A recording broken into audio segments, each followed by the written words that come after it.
Coding করার আগে হচ্ছে তোমার কলাম লেআউটটা করতে হবে। কলাম লেআউটটা ধরো করলা, করার পরে আবার এটাকে কপি করে দিবা। কপি করে ধরো আসলা,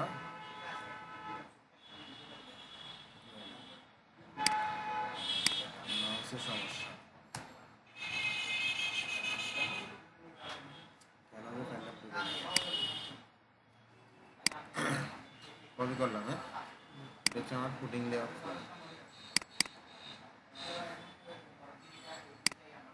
নামটা লিখি,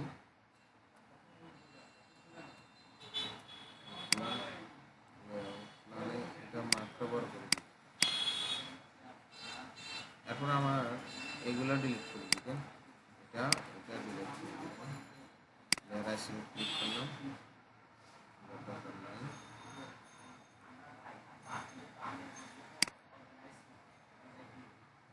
এখন এগুলো ডিলিট করে দিচ্ছি। দেখাগুলা এগুলো আর দরকার নেই, এগুলো লাগবে না। প্রথমে কি সিলেক্ট করে আইসোলেট করছেন? আইসোলেট বিষয়টা বুঝো না, আজকে অনেক এটাই তো বলতেছে আইসোলেট করে তারপর ডিলিট করছেন। আইসোলেট করে রেখেছি যাতে তাড়াতাড়ি ডিলিট। এটা করার পরে আমার কলাম বেসের মাপগুলো দিতে হবে, ফুডিংয়ের মাপগুলো দিতে হবে। মাপগুলো ধরো এখানে ধরো রেক্টেঙ্গেল নিলাম। এটা যদি ধরো 3 তলা বেস ধরি, আমরা তো হয়তো করতে করতে একটা এক্সপিরিয়েন্স হয়ে গেছে, ওইটারা ধরলে ধরো একটা করি। কর্নারগুলো ধরলাম আমি, আর ইসি এন্টার, 4 ফিট 6, 4 ফিট।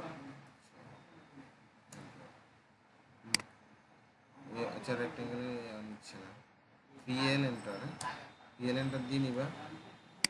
এদিকে কত নিবা? 4 ফিট 6, এদিকে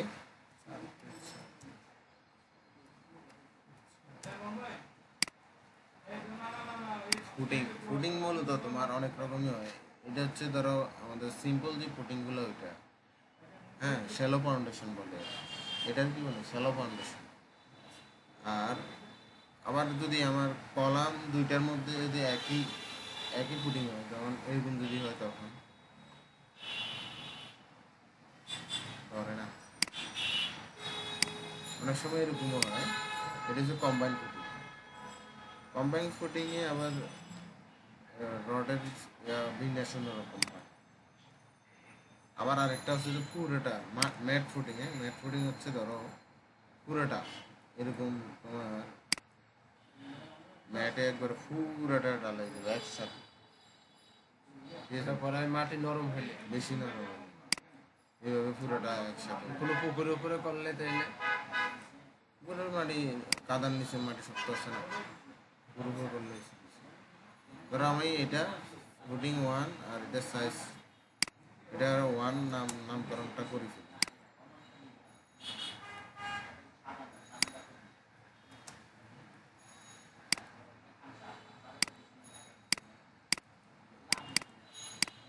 হচ্ছে F1, মানে F1 মানে হচ্ছে ফুটিং 1। এটা সিলেক্ট কপি,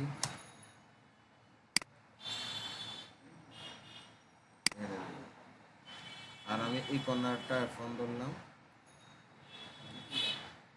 আসে না, এটার F1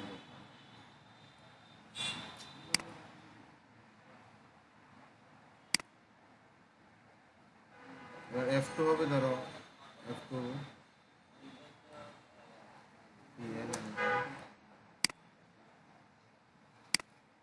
F2 ধরলাম, আমি 5 ফিট করি, 5 ফিট দিও।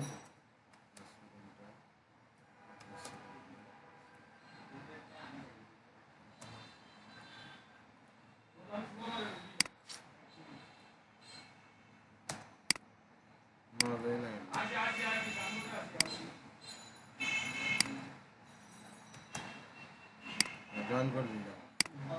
এটা কপি করে তোমার এখানে নিয়ে আসো।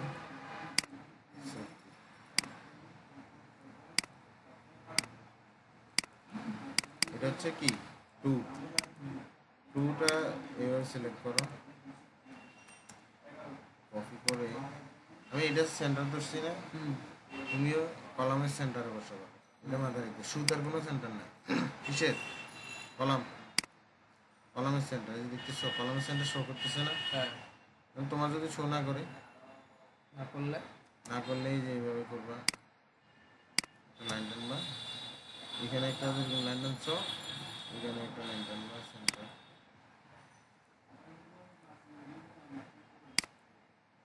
বিরক্ত লাগে যে মনে করবে, এবার কপি করো, এই পয়েন্টটা ধরলা, আবার সেম এটার মিড লাইন কিন্তু অটোমেটিক ধরা যাবে। সো প্রত্যেকটার এইভাবে ধরে ধরে তখন করতে হবে, সাথে একটু হয়তো ধরা লাগে।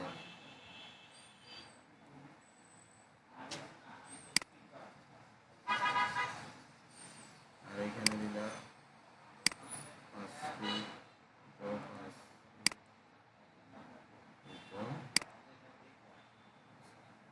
এটাও বাকি আছে। মানে আমার সিস্টেম বুঝছো তো? না, আমি এখন কিভাবে করবো? আমি জিনিসটা বুঝবো কিভাবে? এখানে কয় ফুট দিতে হবে? এটা বোঝার জন্য তো তোমার স্ট্রাকচার ইঞ্জিনিয়ার হতে হবে, বুঝছো? আমি তো করার এক্সপিরিয়েন্স থেকে বলতেছি, বুঝছো? আর এগুলো তো ক্যালকুলেশন করা লাগে। মূলত ফুটিংয়ের মাপটা বেরিয়ে এসে মাটির কন্ডিশনের উপর আর কত তালা হয় এটার উপর। মাটির কন্ডিশন নরম হলে ফুটিং সাইজ বাড়তে থাকে, ফুটিং সাইজ বাড়লে ডালের পরিমাণও বাড়বে, রডের পরিমাণও বাড়বে। এটা আবার ধরো এরিয়া ভিত্তিক আবার কিছু ক্যাটাগরি আছে। কোন লোড যদি পড়ে আর কয়েক লোড যদি আসে, তাহলে কিন্তু ওগুলারও এফেক্ট আছে, ওগুলো হিসাব করে করা লাগবে। জোন ভিত্তিক, ভূমিকম্প এলাকায় সিসমিক জোন আছে না, ওই জোন ভিত্তিক, জোন ভিত্তিক বিবেচনা করে আরও অনেকগুলো বিষয় চিন্তা করে করা লাগে, যাতে বিল্ডিংটা পাঞ্চিং শেয়ার করে নিচের দিকে না চলে যায়। হ্যাঁ, যাতে ধরো এই কলামটা দিছে, তো কলামটা যাতে ফুডিংয়ারে ভাঙে ভিতরে না ঢুকে যায়, এই জন্য এগুলার ক্যালকুলেশন করে করা লাগে। তো বেশিরভাগই আসলে 2 তলা 3 তলা এগুলোতে কেউই অত বেশি চেক করে না। আচ্ছা, তারপরে মাঝখানেগুলো আমি 6 ফিট দিলাম, 6 মানে বেশি দেয় কম দেয় না, এই বিষয় আর কি।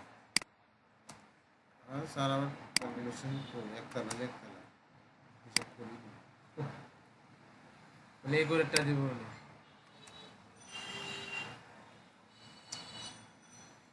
কি করতাম চারপাশে মেজাজ কি ঠিক থাকে? এটা হচ্ছে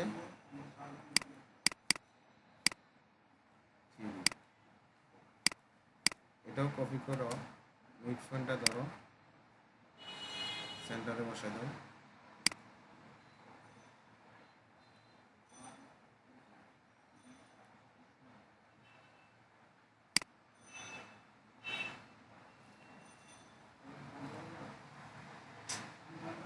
বসে না বসে। আমি কি জানি? সব বসানো শেষ তো এবার। একটা বাকি।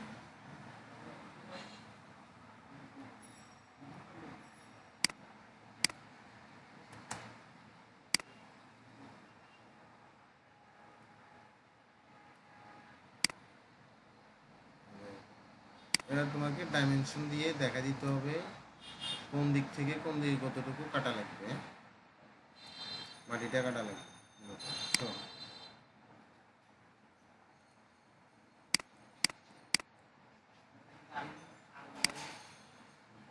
এটা ধরলাম, এখান থেকে সুতা ধরবা। হ্যাঁ, তুমি কি ধরবা? সুতা বুঝো না? এই সুতা থেকে এতটুকু, এই এতটুকু কাটা গেল, এখান থেকে এতটুকু কাটা হবে। ডাইমেনশন দিয়ে কন্টিনিউ করে দেখা যায়।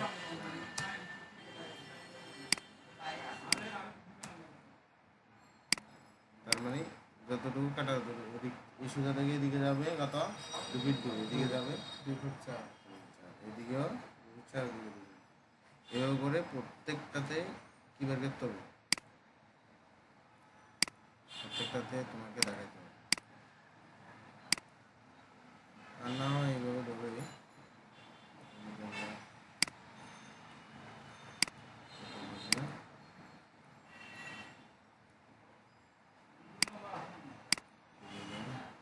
হ্যাঁ, আবার এই জিনিসটা আসে না। ক্লোজ ফিল্ডটা কিভাবে করবো?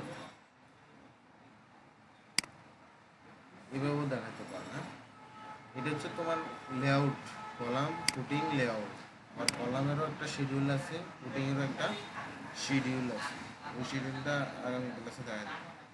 শিডিউলে যে ধরো এই বেসের মধ্যে রডটা কীভাবে বিন্যাস হবে, ডালের পরিমাণ কত, কত মিলি রড দিবা, কত ফিট মাটি কাটবা, ওগুলো হচ্ছে ওই শিডিউলে দেবে। আর কলাম তো বুঝতেছো, কলামের রড কয়টা কীভাবে হবে, সাইজ সব কিছু শিডিউলে দেখানো হবে। এইভাবে প্রথমে আগে লেআউটটা আঁকতে হবে। তুমি যেটা বলতেছো এটা হচ্ছে এখানে আসবা, ধরো এটাতে কাজ করবো, মডিফাই যাবা, তোমার তো ডাইরেক্ট না এরকম। হ্যাঁ।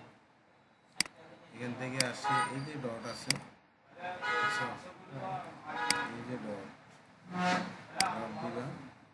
আর এখানে আসো, লাইনগুলো তুলে দাও।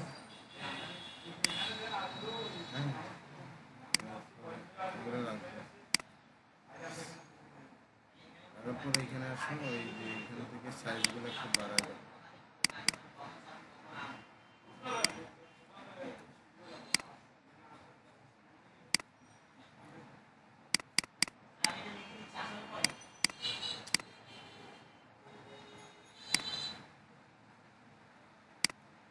আর হচ্ছে